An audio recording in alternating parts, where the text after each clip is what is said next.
Kita sekarang udah ada di Pulau Samosir, guys. Tadi di pelabuhan apa namanya? Sialagan. Sekarang kita menyusuri jalan. Sepi ya di sini. Itu pajaknya. Om masih jalan kan? Pajaknya. Pasar itu pajak ya bahasa Inggrisnya.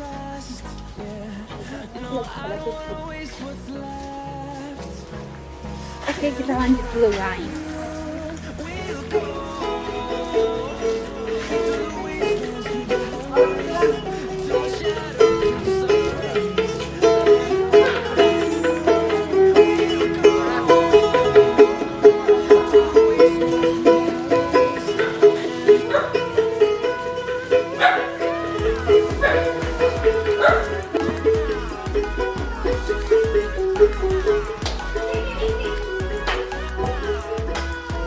Keras. Ini ada tugu. Pagiri Raja. Sialagan ya, atau daerah penguasaannya ini adalah Raja Sialagan. Dia cap tulang belulang karena ini adalah setiap keluarga yang memang dimakamkan di dalam. Jadi itu jumlah tulang-tulang di dalam itu sudah cukup banyak. Nah, setiap orang yang masuk ke desa ini kalau tanpa izin, tanpa punya niat yang jahat, itu mereka pasti ketahuan. Nah, jadi setiap orang yang udah dipenggal di dalam itu kepalanya akan digantung di situ, dikasih tahu. Nah, jadi untuk dikasih lihat ke orang lain bahwasanya kalau kalian mau masuk kampung kami, kalian harus permisi, kurang lebih seperti itu. Tapi yang di dalam itu semuanya adalah keluarga. Tulang belulangnya itu punya keluarga, kurang lebih udah ada sampai 200-an di dalam ya. Kita ini mau masuk ke dalam, nanti masuk ke dalam tuh lewat pintu dikit. Kita sama-sama mengucapkan salam horas. Tapi kalau memang secara pribadi boleh assalamualaikum duluan ya. Yuk. Kita masuk ke Batu Kursi Raja Sialagan. Sialagan.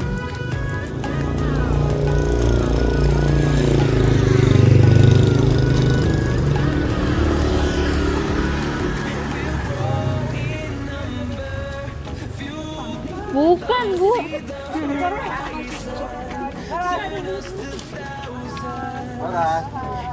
Horas. Assalamualaikum. Horas.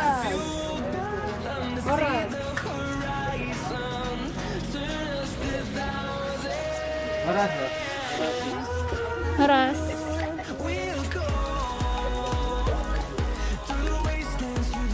Ini kita buat ini.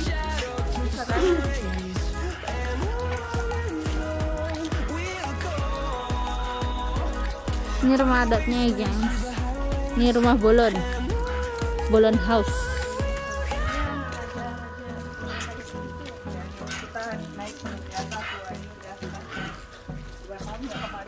Udah ini ya, udah syuting.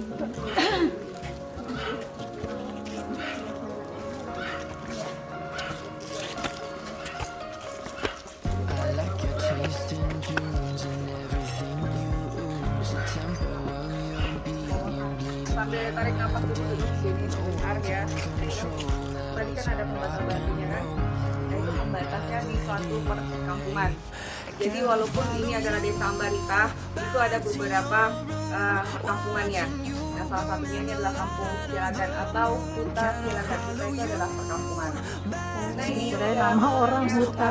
saja ya.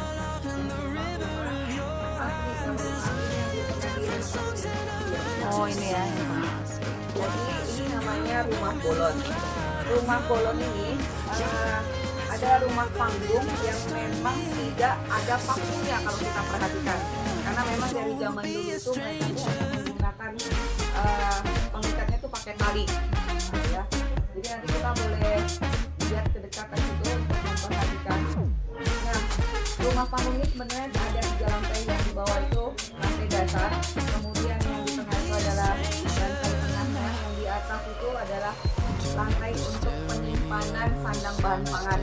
Jadi kalau di bawah itu dulunya itu mereka itu untuk menyimpan atau untuk jadi kandangnya ayam, kambing, bebek tadi ya kan, untuk ternak ya, hewan ternak.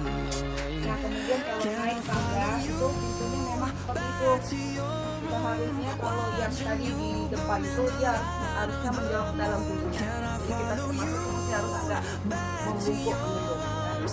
Nah, kemudian itu kalau dibuka pintunya ke dalam itu semuanya blok, tidak ada sisa kamar seperti yang ada yang di YouTube ya. Jadi mereka ini pintunya itu semuanya hanya menggunakan sekat pakai catwalk. Setiap satu kamar, pengurus satu kamar catwalk. Nah ini memang penggunaannya raja. Jadi kalau misalnya jadi di dalam itu di situ tempat masaknya, di samping sebelah kiri itu masak. Kemudian di ujung sebelah sana itu ada lubang untuk pembuangan di malam hari. Itu mereka tuh kalau malam hari itu ada sedia satu bejana untuk air untuk cebok ya. Jadi kotoran mereka itu turun ke bawah, yang makan itu hewan ternak mereka. Nah, hewan ternak mereka itu kalau mereka lagi belum makan itu potong. Jadi buat mutar, nah, Simbiosis mutunya. Bisa jadi susah ya Pak. Kemudian kalau kita naik ke atas itu ada tangga sedikit gitu. Nah itu untuk mereka misalnya menyimpan hasil perkebunan mereka ya, panen mereka misalnya padi atau sayur atau apa tuh mereka simpannya di atas. Mana kita lihat dulu di itu Google. Baca dulu.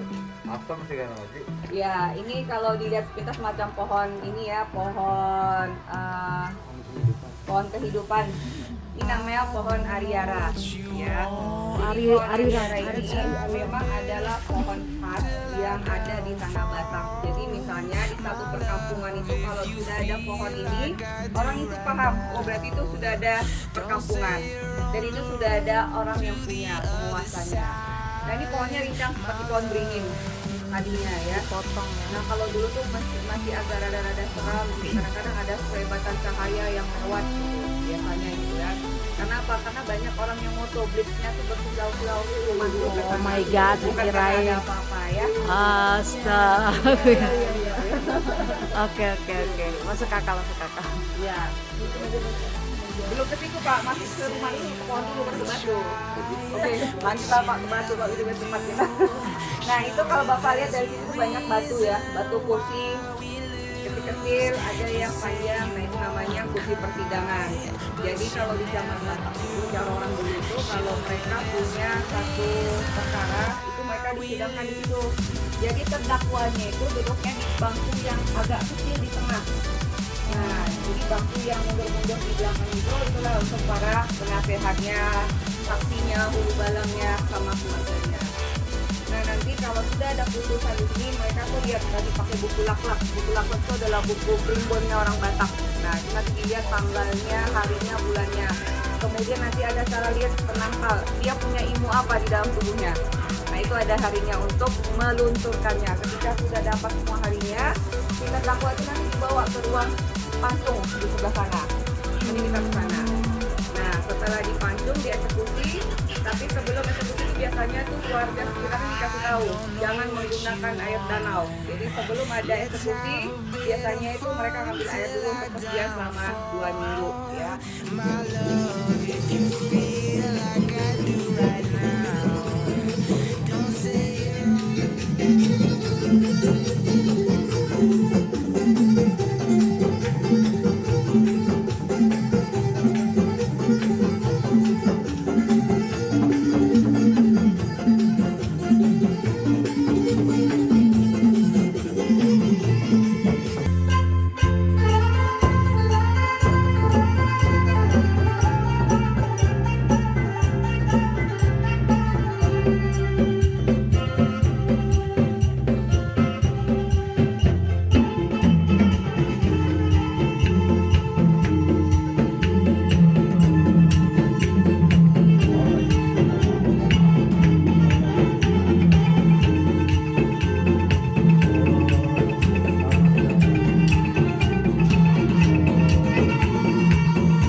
yang sombong. Ya.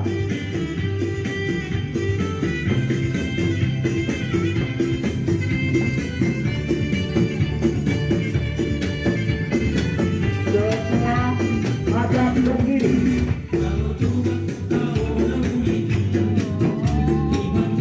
Hadap ke kanan.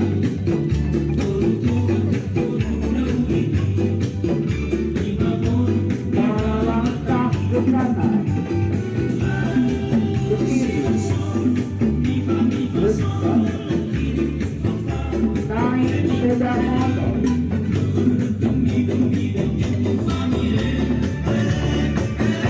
Angkat tangan.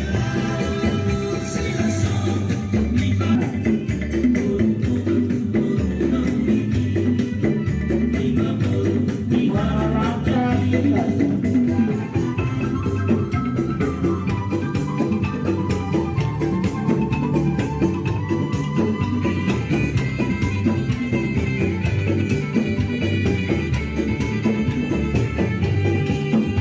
Putar badan ke kiri. Putar ke kiri pelan-pelan.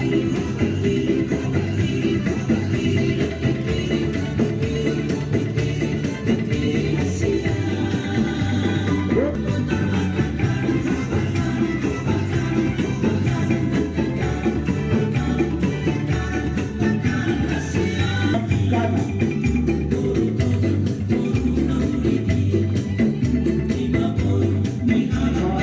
Melangkah ke depan.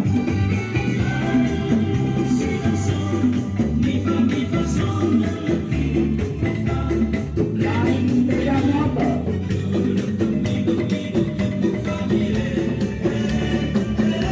Langkah kanan.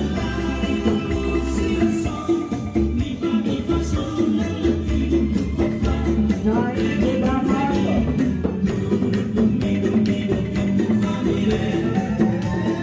Abang kiri.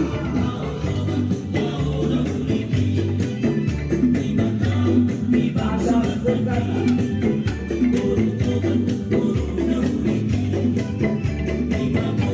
Melangkah ke kanan.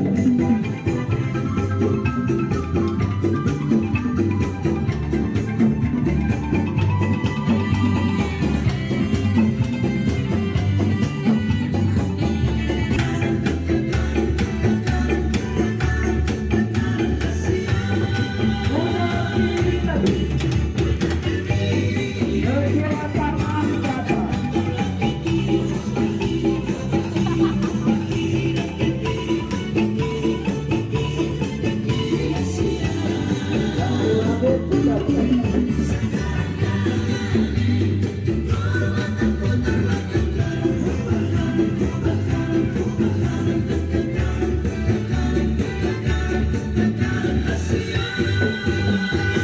Saya ke kiri.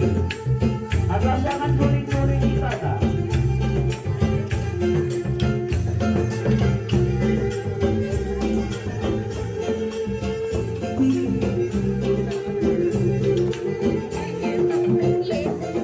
Ya, tunggu. Jalan, jalan.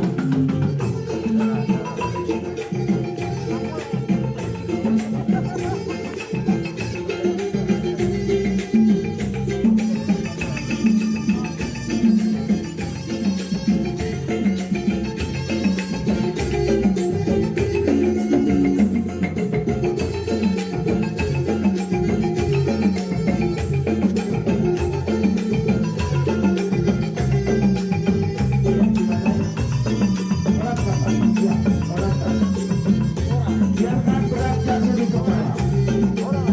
Berat jatuh di kepala. Itu hijau cepat. Telah terlihat.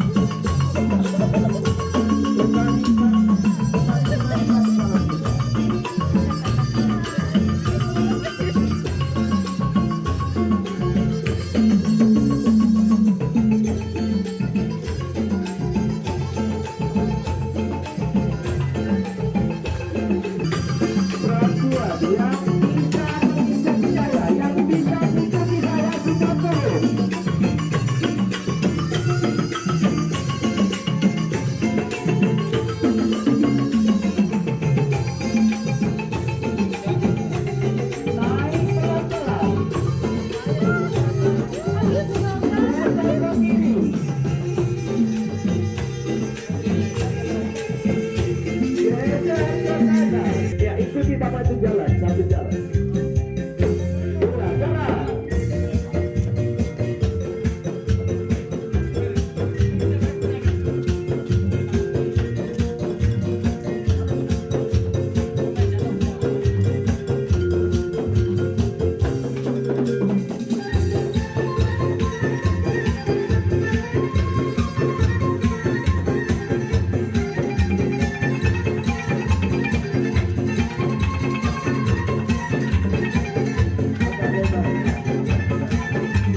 ulos.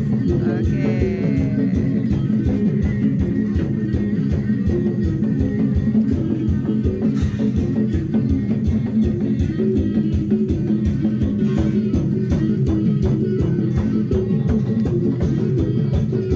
Jaga dua tolu. Silakan Anda Lagi dua-dua. Ya.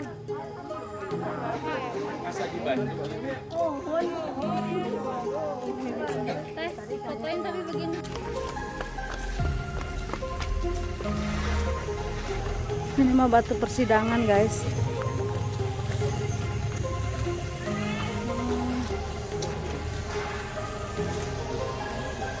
Hah? Nah? Iya, belakangnya.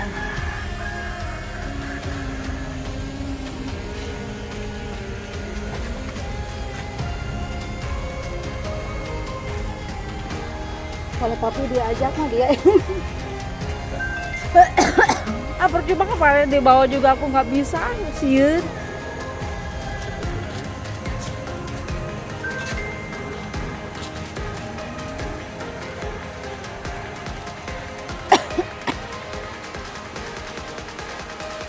Ada daun pisang nih di sini.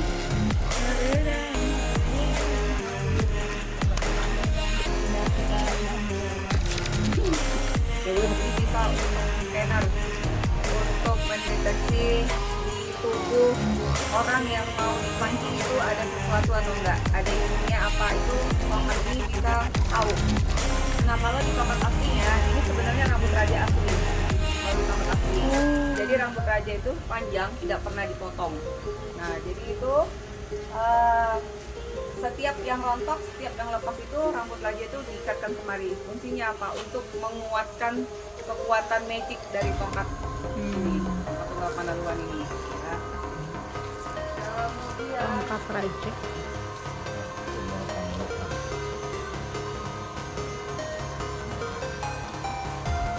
nah biasanya orang-orang yang udah dari sana udah tahu dia tanggalnya, bulannya, harinya. Kemudian nanti di bagian sebelah sini itu tahu dia ilmu apa yang ada di dalam tubuhnya. Jadi sesuai dengan kalender ini ialah untuk langsung dibawa kemari untuk dihukum pancung. Nah kalau sudah tahu harinya, ini biasanya ini ditutup dengan pakai kain putih. Fungsinya apa? Ketika saudara-saudaranya melihat itu tidak mempunyai rasa dendam untuk membalas kematian keluarganya yang dipancung, ya. Jadi biasanya orang Batak itu kalau sudah tahu hukumannya, sudah tahu harinya, kapannya, sebelumnya sudah diinformasikan keluarga bahwasanya nanti ada pemancungan. Jadi warga diwajibkan mengambil air danau untuk persediaan selama dia kurang lebih 2 minggu atau 14 hari atau 15 hari ya. Nah ketika dia sudah tahu,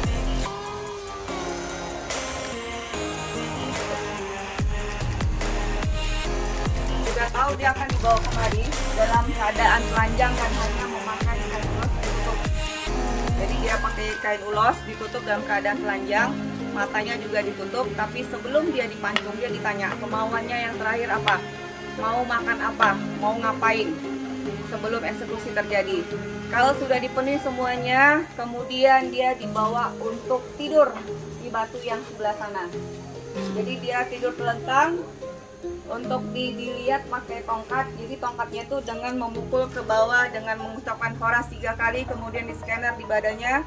Kalau tongkat itu berhenti di bagian mana, artinya di situ ada sesuatu yang menyangkut di tubuhnya. Misalnya kalau mungkin di kaki, stop di sini, berarti situ ada sesuatu ya kan, ada ya susuknya kali ya kan. Pak Iwan. Pak Iwan. Atau stop di sini, berarti di situ ada susunya ya kan. Kalau memang dia ada dadanya ya, kemudian atau kalau mungkin di sininya ada stop, berarti ada sesuatu. Nah, kalau di situnya ada, ini harus dipeset pakai pisau. Dipeset, kemudian diteteskan pakai jeruk nipis. Kalau dia masih teriak, Disiksa. artinya udah tidak ada. Tapi kalau dia belum teriak, berarti harus dipeset lagi. Betul-betul disiksa sampai betul-betul dia tidak merasakan sakit. Artinya kalau dia sudah kesakitan dan tidak merasakan sakit lagi, artinya situ yang bagian itu sudah habis. Begitu selanjutnya sampai habis. Kemudian kalau sudah habis dari mulai dari mulai batu itu, kemudian dia pindah ke batu yang kecil. Nah, posisinya tuh sudah mulai posisi melungkup seperti orang mau dipancung. Nah, pemancungannya pakai parang.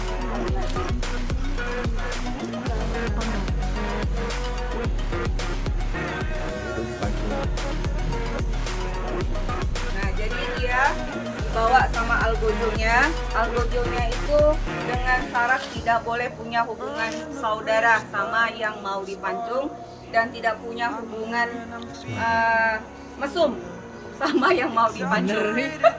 B3 ya. B3 algojonya bersertifikat. Algojonya belum kompetensi, memang belum sertifikasi. Paling nggak dia hanya paham. Jadi ini pisaunya harus dengan sekali tebas.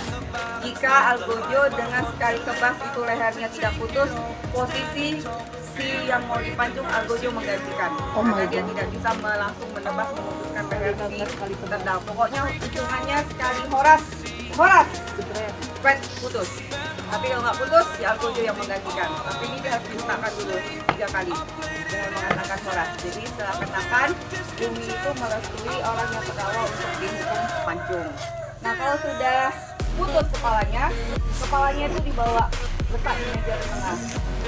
Kemudian bagian tubuhnya itu yang sudah bekas sesayatan itu nanti diletakkan juga di sampingnya untuk diambil bagian hatinya, bagian jantungnya untuk dimakan sama raja-raja yang duduk sini yang mau makan. Fungsinya itu untuk menambah kekuatan mereka. Jadi di orang-orang yang dipancung ini adalah orang-orang yang sakti. Dia beranggapan kalau orang yang sudah memakan hatinya, memakan jantungnya itu akan menambah kekuatan di tubuhnya. Ya. Dia yang pancung sakti, yang makan juga sakti. Jadi ketika dia mau makannya sakti, dia tambah sakti. Nah, seperti itu. Makanya ada istilah orang Batak makan orang. Nah, orang Batak itu memang makan orang, tapi dia tidak makan dari ujung kaki sampai ujung kepala kayak Sumanto. Dia hanya makan bagian hatinya yang bersih sama jantungnya saja. Dan itu makannya mentah-mentah. Jadi ketika itu darahnya dibersihkan terus diremas, diperaskan pakai jeruk. Kalau sudah bersih baru langsung dia telan. Prosesnya seperti itu, ya. Jangan dibayang. Jangan dibayang.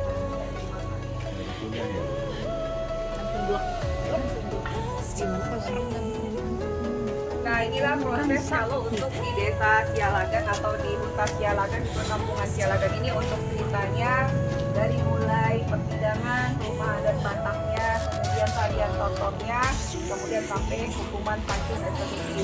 Biasanya di setiap objek wisata itu selalu ada yang namanya itu gale-gale. Karena apa? Itu adalah unsur bisnis ya.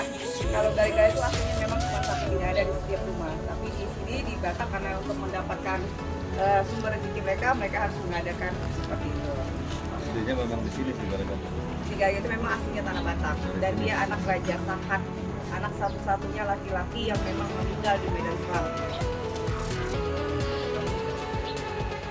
Oke, baik Ibu, kita sekarang keluar naik ke Darmaga, kita mau pindah ke Tombok. Gimana nih mau kasih tahu, di Tombok itu kan cuma kita melihat kuburan. Di situ untuk wisata belanjanya lebih banyak. Jadi orang bapak sama ibu mau lihat kuburannya atau mau wisata belanjanya?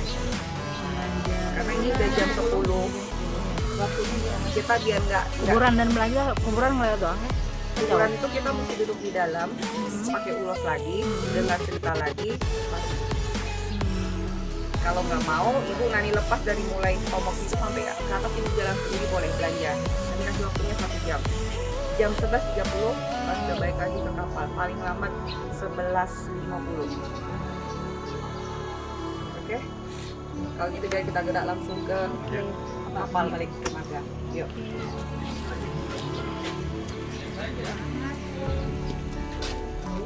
Kita pulangnya dari sini ya.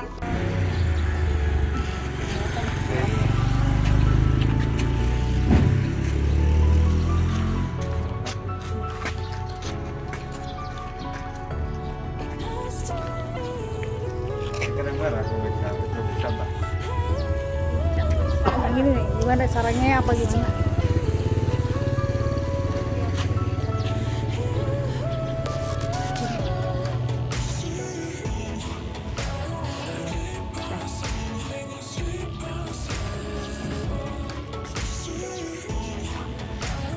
Bromo.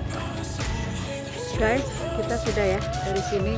Jadi rencananya mau Sudah belanja. menari tor-tor gale-gale. Si gele-gele. Gale-gale. Ini rumah. Oh, ini rumah tambahannya ya, Bia. Karena kan yang di sana situs budaya. Horas.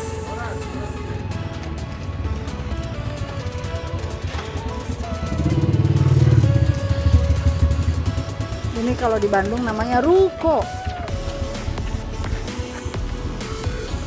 Dengan tipis.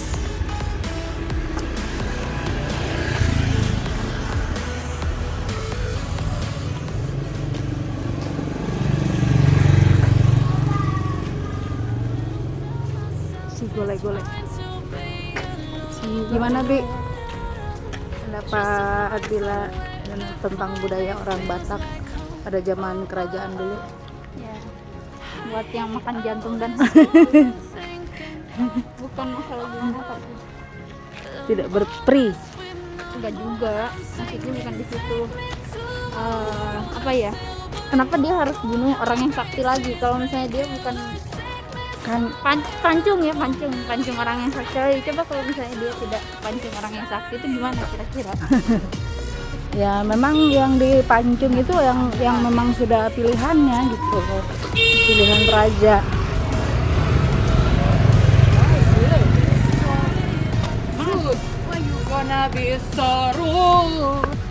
Ya Allah, lucu banget. Santai dulu, guys.